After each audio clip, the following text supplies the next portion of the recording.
Hi guys! Welcome back to my channel. It's your girl, Iana, also known as the BeautyNigist, and I'm here with the wonderful Miss LolaChel and her friend.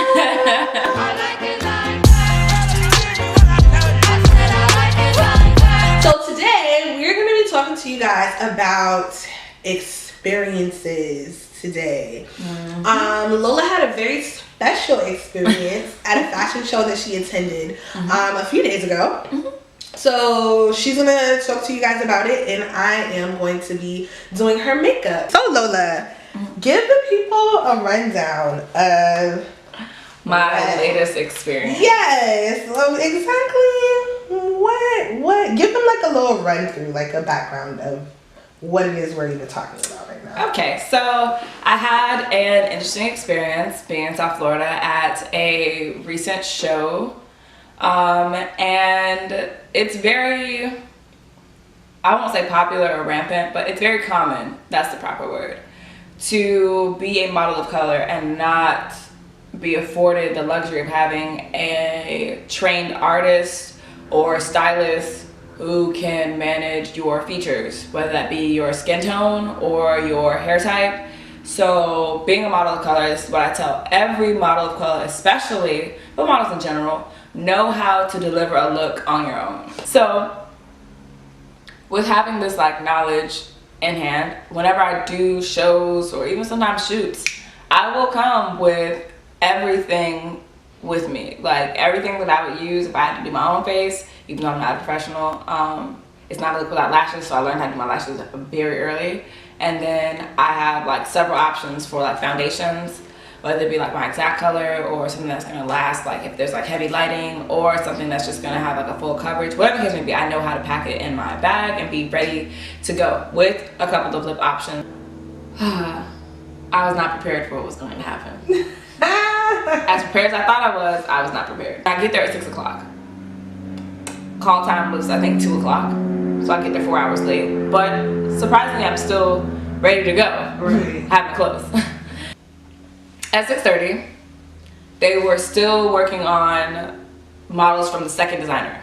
My designer was 5th in the lineup. It's 6:30. Doors open at 6:30. Media is supposed to be sitting in their seats at 6:30. The show's supposed to start in 30 minutes.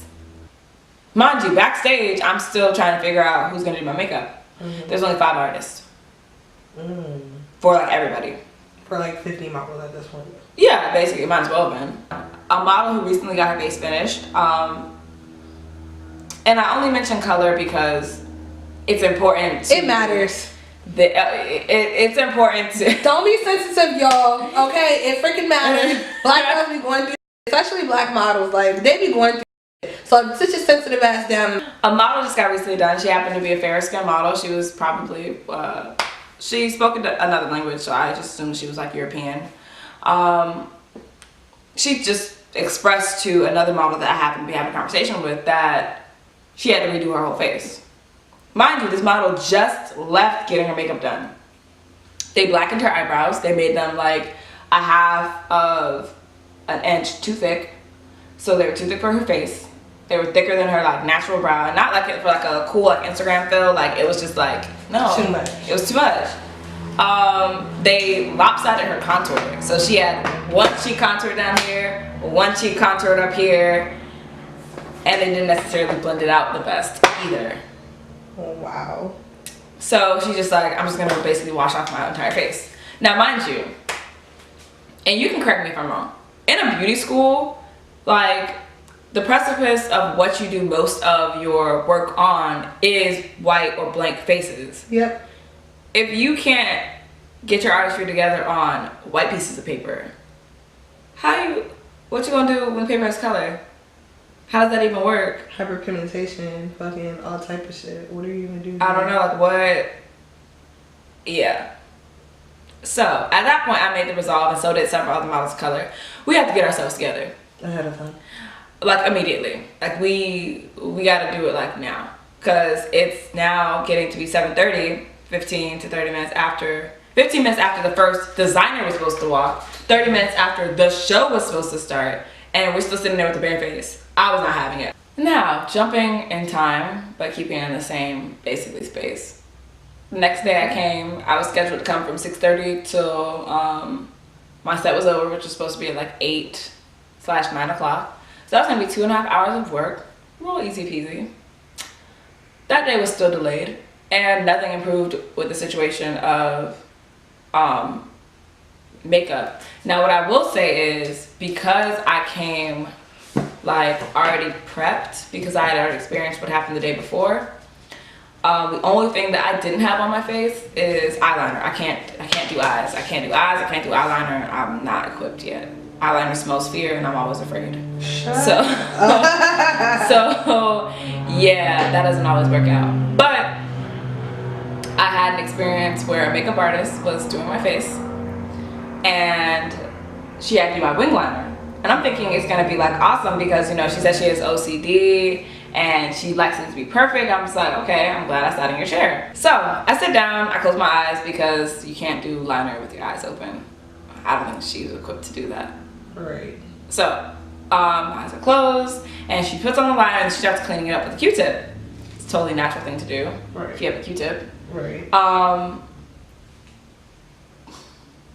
Okay, I know, this is hard. This is hard, you guys. Please hold on. Hold on to your edges. Hold on to your seats. Hold on to your booty hole. Hold on to everything, damn it. So she's using a Q-tip to clean up the eyeliner, which is completely natural. I soon entered the twilight zone very quickly, and and this hoe, we're gonna call her this hoe. Once she was done with my eyeliner, I was able to open my eyes, because you know, sometimes if you open your eyes too quickly, the eyeliner will like print on like the top of your lid, and that's a whole process. Mm-hmm. So I was just like, okay, my face was basically done at this point. She had already like wet the Q-tip, and she'd already taken off what she needed to take off. So my face is done, and she sees that there's a dot of some of my mascara like underneath like my, what is that, eyeline? What is that? Your waterline. Waterline, yes. And she's like, oh, let me get that off for you. And so she takes the Q-tip, sticks it in her mouth, twirls the Q-tip, takes it out, and scoops it off of and scoops it off my mascara off the underneath of my eye. You're a little nasty. Mind you, my eye is on my face. And why would you do that? I'm sorry, behind you. It's like the Q-tip was in her mouth, and it was just like, it happened honestly so fast. That's nasty. And I was just like, you know, you like can't believe something just happened to you. And so you're more stunned than anything, and like you get all the reactions and all the feels like after the fact. Mm-hmm. That's like my whole life right in that moment. I was just like so over it. And it's so crazy, because like as a model of color, it's like everything you do is kind of like overanalyzed. Yep. You know, like yep. You become too confrontational, you do too much, yeah. You actually speak your mind. Yeah. It's just like, well, this is how we do this. And you know, well, I've worked on such and such, or I've had this experience, and they didn't mind, like, what's up with you? Like, I don't need that energy going into like my life. So I think about a lot of things before I actually like say something. And I just had never experienced, like in my mind, I was just like, I cannot believe this is happening. Like, I really can't believe that she felt like this was okay. I can't believe that nobody's ever told her otherwise. I can't believe that this is happening right now. And like being able for the event to be passed and done like that, and like look back at it, it's just like, I can't imagine how, if I would have really just been like, you know, that's one of the most disgusting things I've ever had done to my face. I actually like don't want you to touch me anymore. Yeah. And then like get up and walk out of her chair. I can't imagine that's gonna make her feel. I can't imagine how I'm gonna explain to her boss, like, I need somebody else to do my face, and I'm willing to wait and like make a scene, and then like now no other model wants to sit in her chair. Now, like, you understand? Nobody else should sit in her chair though. Like, I'm sorry. Just as a makeup artist, like pro artist, you just don't do that, bro. Like, that's nasty as f. That is just something that as a human being, you know, you don't put your spit on other people. Oh. That's something you learn in kindergarten. When you know people cultural differences. You know what I'm saying? Like, bro, it might be a cultural difference, but I don't know. I feel like white people don't put spit on other people like that all the time now. No, because who do you think does the, let me get that for you? Like, but to other people, they don't know like that. White people, comment below. Is this normal or not? Like, is it a cultural difference? No, you know, I know you guys don't see color, but is this something that y'all do? Because that's weird, my guy. That's the weirdest. Do not stick your, you don't do that. Okay, my mama won't even do that. Okay, as you were saying, I'm not. I feel like it's definitely a cultural difference. And, well, you man, I don't think I was like in a proper space after doing this like 2 days in a row to have like the calm and collected manner that I have right now to be able to say that like on camera, like, because, gosh, like first reaction is definitely not that. Definitely not that. First reaction is beat your ass. That is the first square up, bitch. Is the first reaction. She's like, probably a dog lover. Cause you know they be like dogs. Okay, am I reaching? Okay. You're reaching. You almost threw out your whole back. Whole back. You wouldn't have been able to finish my face. Your whole back would have been out of whack. You would have lying on the floor. That's how big your face was. Listen, I'm trying to make it make sense. What Monique say, make that make sense. Okay. I love us for real. Okay, I am trying, sis. It's hard. It is. Okay. No. But it's just things that honestly, like for me, now I know, like, now that I've kind of like been through that, I can actually like say to a makeup artist, like, if I see it happening, or I'm actually, I'm probably gonna get into the habit of like asking them, like, okay, do you have wipes? Can you like only use like wipes? And it's gonna be so interesting for most makeup artists to be like, well, what else would I use? Right. You know, like, why are you making this request? You know, because now I feel like my trust in makeup artists or professional makeup artists or makeup artists who are hired from beauty schools, like, everything you do is suspect now. I'm gonna just assume that you aren't up to par at all. Yeah, I value professionalism over like a lot of things, over so many things, because that didn't stop the client from, like, you understand, like, thinking about like everybody involved, all the moving parts. Like, it goes deeper than just like that makeup artist, because then I'm just like, well, I can't do my job now because I gotta walk around with this girl saliva on my face. Like, how do you expect me to like perform? Like, to a client, it's just like, well, that's really high maintenance, and they might not think it's all that bad. And so now I'm out here just looking high strung and like you know, said, cultural differences. What? And it's just like, don't need that. All I need is my check. That's the only thing. That's the only reason I'm here. I'm not here for her opinion. I'm not here for her to have, you know, somebody on her, like no. No. And I'm here for the check. I'm not mad at that at all. That's all I'm here for. Right. As like any model, like, I feel like and I tell models this all the time, figure out what you will and will not tolerate very early, because if you don't, people will figure it out for you. And then you'll be in situations that you don't want to be in because you didn't set that precipice for yourself. No, whether that be designers, whether that be the type of shooting that you want to do, whether that be the people that you want to work with, whether that be the type of environment you want to be in, figure that out very quickly. And figure out where your values are. Figure out, is it worth me coming out here for a possible 5 hours when I said 3 and delivering what I said I was going to deliver? Or at 3 hours where I go and I talk to the client, I'm just like, well, it's been my 3 hours. We haven't gone yet. Well, you're going to definitely have to invest some more money. Like, I started modeling through Runway. And oftentimes I got acclimated to just having people who look like me do my makeup, do my hair. And I took that for granted. So when I got to different spaces where it's just like, oh, this is a fashion week. Oh, this is like an editorial campaign. Oh, this is like a shoot for, you know, a lookbook. And I see people who don't look like me, or I have like a mixed group of models and I'm the darkest one, and you have different types of makeup artists, you learn very quickly that not everybody who's a professional is a professional. And the sad thing about it is that some people are okay. Like, they're okay with being a professional for only 90% of their clientele. In their mind, over the course of their career, they might have 20 black girls that they might have to do over the course of their career. So if they have a 20-year career, 1 black girl a year. Right. They are comfortable with making that girl the outlier of their artistry. Meaning that when you look at their book and you see, oh my gosh, you did this editorial for like Vogue, but they won't tell you in that fashion week when they did 10 faces, out of the 10, the only people who didn't look like the rest of them was people who had melanin, who had skin complexion, who had hyperpigmentation, who had dark circles. Like, they're not gonna put that person in their book. At all. Ever. Now when it comes to like how to fix the problem, in all honesty, it starts from the head down. Like I tell people all the time, anytime you see something that you're like, oh, this is too one-dimensional, like I wish they would diversify it, you have to look at the root of why things are the way they are. So for example, I am a shorter size model. I'm not 5'9", so I get X out of like a lot of jobs because I'm not 5'9" and taller, which is fine. They let like 1 inch or 1.5 inches be the defining factor of quality. Again, personal preference. Who am I?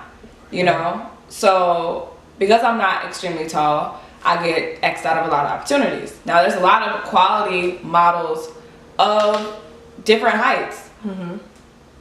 But when you look at like why don't they want shorter models? Okay, look at designers. And you say like, oh, well they can definitely make something that's shorter or whatever. I'm just like, okay, but think about the actual designer. Right. This person is putting in work to make a gown, right? The mannequins that they've used since school have been 5'9", 5'11". They've been tall because of like visually, the longer the model actually is, the sleeker the clothes look, the thinner they look, the more they move. Like it's all for visuals. So if you can't deliver that visual, it's much easier for that designer to find a model to fit the mannequin than it is for them to make the clothes to fit the model. Right. So for you can't be so self-centered that you feel like, oh, well, I'm quality, they should want to work with me.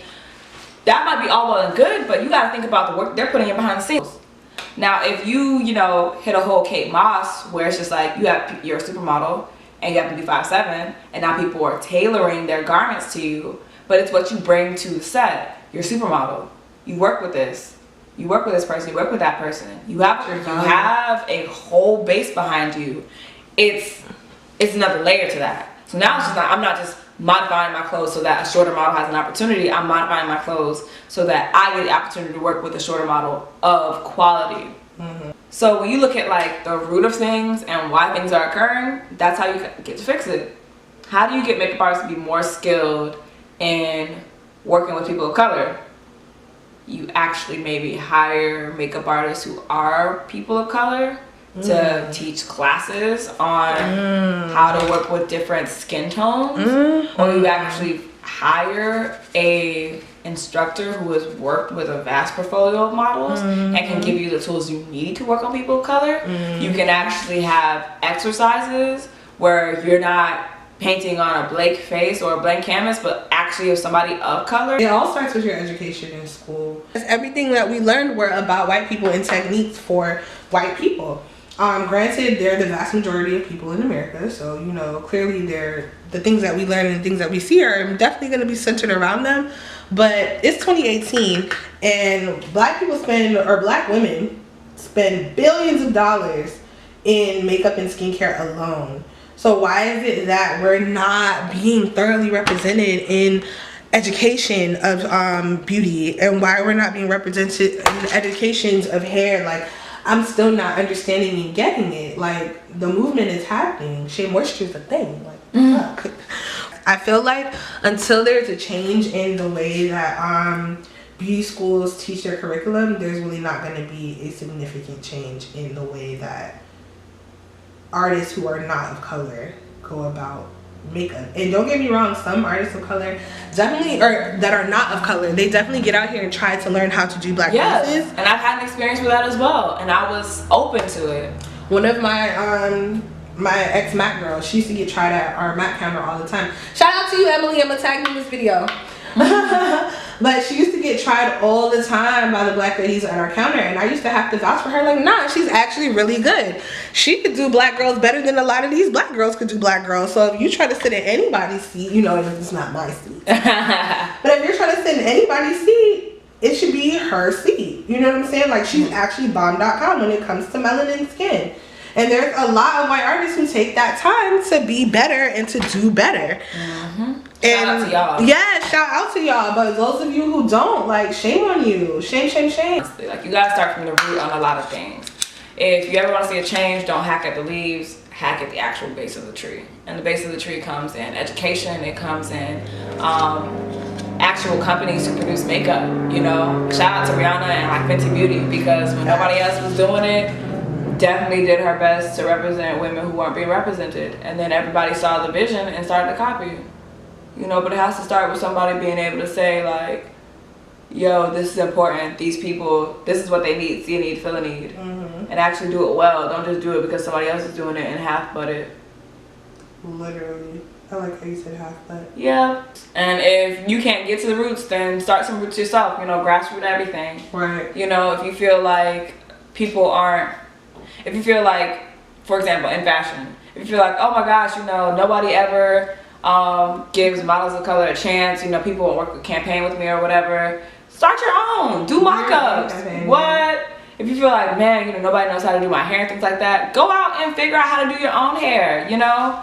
Come ready, come with the styles, don't be a victim. You know, that's a big thing. You are so right. Say for people in the back, don't be a victim, ever, because you will get nowhere. You will get absolutely nowhere being a victim. Yep, F it. And that's me. Like, I used to feel like, you know, oh, photographers never pick me, or they didn't call me back, or this is that and the third. And it's like, well, sis, first of all, you was on set being dry. Maybe if you wasn't so fucking dry, they would have called your ass back. Like, after a while, you have to stop blaming yourself and really just start being real. And it's like, was it me? Really analyze yourself. Is it me? And if it's not you, and you know they are some flaw ass racist, do you, sis? F it. You can't talk about the white man or bruh, you know, it's some babies out here, you know, some boy makeup artists, hey boys. But like, you can't be upset that white people aren't letting you into their box forever. White people are gonna wait until you get your own shit together, and then they're gonna ask you, hey, we want you, we loved you, we've been watching you for years. It's like, well, bitch, if you've been watching me struggle for years, where your ass was at? So just don't be a victim. Do you. Like, it doesn't matter. The internet is such a vast place that if you are not getting the recognition you feel like you deserve, you can gain the recognition that you feel like you deserve. And then when people come to you, you can on them if you so please. And if you still hear about your coin, then you can choose not to on them. You know what I'm saying? Like, don't be a victim, sis. Like, two things I feel like people should walk away with is, don't put spit on a Q-tip and try to use it, and don't be a victim. And models, learn a face. Yeah. Learn how to do a face. You know, invest in like a one-on-one class, even if, you know. Yes. Invest in a one-on-one class. Invest in a one-on-one class. Call me. So put all the details in the description box below. Yes. Okay. Yes. She feels me. You know, she feeling it, y'all. I'm serious. And because like, once you're empowered, I guarantee, once you are empowered to know how to do basic face on yourself, it opens the door for so many things. So many things. Now, honestly, all you need is a photographer. You come and you can up your price because you can do that. I'm not saying like, you know, try to take away from makeup artists or whatever, because you can't do everything. No, but sometimes we're not available. Sometimes they're busy. Sometimes they don't match your schedule. Sometimes the shoot is at 3 a.m. in the morning. They're not getting out of bed for that. Yeah. You know, it's so many things that go into it. But when you know how to like bring a complete set to a set, it adds value. Adds value and adds a coin. Somebody tries to hire you. Oh, you know, what's your rate? Well, if you're gonna provide everything, this is my rate. If I have to come hair ready, makeup ready, wardrobe ready, with my own transportation, this is my rate. You see the difference? Right. Okay, you guys, so this is the final look that we did with Lola today. Look down for me, Lola. And it's just a really, really cute silver, smoky type of eye. I don't really see melanin girls do this too much. I was inspired by BeautyNigist. I'll have the @ name on here somewhere. But I was inspired by BeautyNigist to do this really cute silver look. We don't really see melanin girls with too often, so I was kind of intrigued to see how I could pull this off, because I never do it. These are colors that I literally never use. I've had them for years and they've been untouched. But it's super, super cute. So that's the look. And what are our final thoughts? Final thoughts are, know yourself, know what you will and won't stand for. If you want to change something, start from the roots. And if there are no roots, then start it yourself. Don't be a victim. Don't be a victim. Don't be a victim. Don't be a victim. Ever. Victim's not okay. It's not okay. And then just definitely live your best life and connect with people who are doing the same. Oh, and never use spit to clean up anything on any.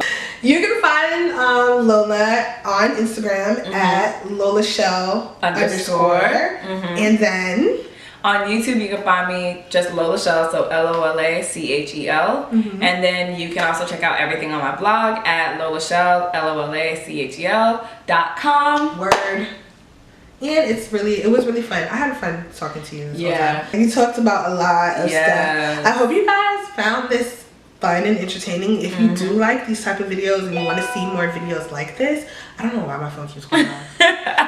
But if you want to see more videos like this, definitely like, comment, and subscribe, and share this video too. Your mama might want to see it. Your sister, cousin, auntie, uncle might want to see it. Right? Like, you don't know. You don't know. So just share it, and you know. Thank you. Yeah. Bye, guys. Nah, I like dollars, I like diamonds, I like stunning, I like shining, I like